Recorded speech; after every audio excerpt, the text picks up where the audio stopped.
देश भर के सरकारी कर्मचारियों की पुरानी पेंशन योजना बहाली की मांग पर अब केंद्र सरकार ने स्पष्ट रुख दिखा दिया है। सरकार ने इशारा किया है कि अब पुरानी स्कीम की वापसी नहीं होगी, बल्कि नई व्यवस्था के तहत पेंशन को नया रूप देने की तैयारी है। देश भर के लाखों सरकारी कर्मचारी लंबे समय से पुरानी पेंशन योजना ऑप्स की बहाली की मांग कर रहे हैं, लेकिन केंद्र सरकार का ताज़ा रुख इस उम्मीद पर विराम लगाता दिख रहा है। सरकार ने साफ कर दिया है कि अब ऑप्स का दौर वापस नहीं आएगा, बल्कि नई पेंशन योजना एनपीएस और एकीकृत पेंशन योजना अप्स की आगे का रास्ता होंगी। कहां से शुरू हुई बहस? जनवरी 2004 में केंद्र सरकार ने पुरानी पेंशन योजना को खत्म कर राष्ट्रीय पेंशन प्रणाली एनपीएस लागू की थी। यह एक अंशदायी प्रणाली है जिसमें कर्मचारी और सरकार दोनों अपने वेतन का एक हिस्सा जमा करते हैं, लेकिन ऑप्स में पूरी पेंशन सरकार देती थी, जो गैर अंशदायी और गारंटीड थी। अब जब सेवानिवृत्त कर्मचारियों की संख्या बढ़ी, ऑप्स सरकार के लिए भारी पड़ने लगी। देश, राज्य, चुनाव, स्पोर्ट्स 9, मनोरंजन, दुनिया, वेब स्टोरी, बिजनेस, टेक, धर्म, ऑटो, लाइफस्टाइल, हेल्थ, राशिफल, video, education, knowledge, trending, Hindi news, business, full stop on old pension scheme, government stance is clear for new option. पुरानी पेंशन स्कीम पर फुल स्टॉप, सरकार का रुख साफ, जाने क्या होगा नया विकल्प। देश भर के सरकारी कर्मचारियों की पुरानी पेंशन योजना बहाली की मांग पर अब केंद्र सरकार ने स्पष्ट रुख दिखा दिया है। सरकार ने इशारा किया है कि अब पुरानी स्कीम की वापसी नहीं होगी, बल्कि नई व्यवस्था के तहत पेंशन को नया रूप देने की तैयारी है।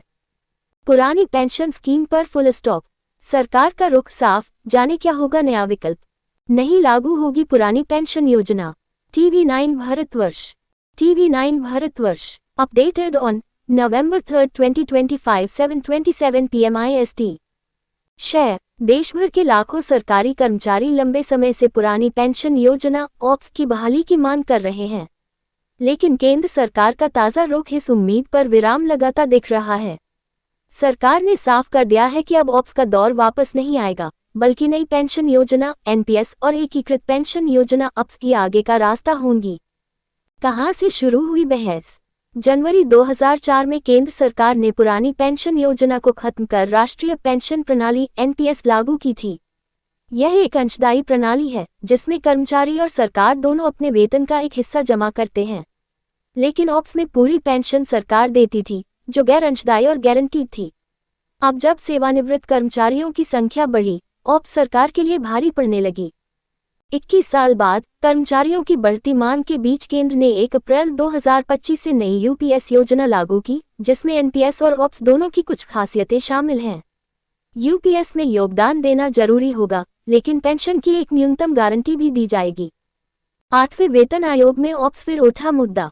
कर्मचारी संघों ने 8वें वेतन आयोग के सामने ऑप्स की वापसी को फिर से प्रमुख मुद्दा बनाया, लेकिन केंद्र सरकार ने अपनी स्थिति दोहराई कि ऑप्स की वापसी पर कोई विचार नहीं किया जा रहा है।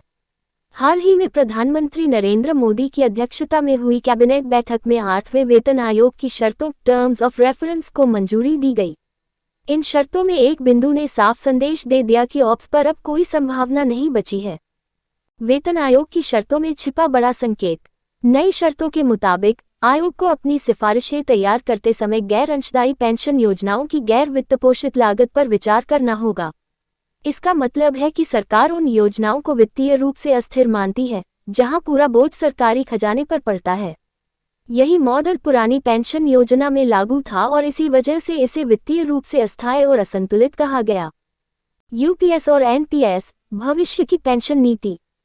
फे की एक रिपोर्ट के मुताबिक केंद्र सरकार अब एनपीएस और यूपीएस को अधिक पारदर्शी और टिकाऊ पेंशन सिस्टम के रूप में देख रही है।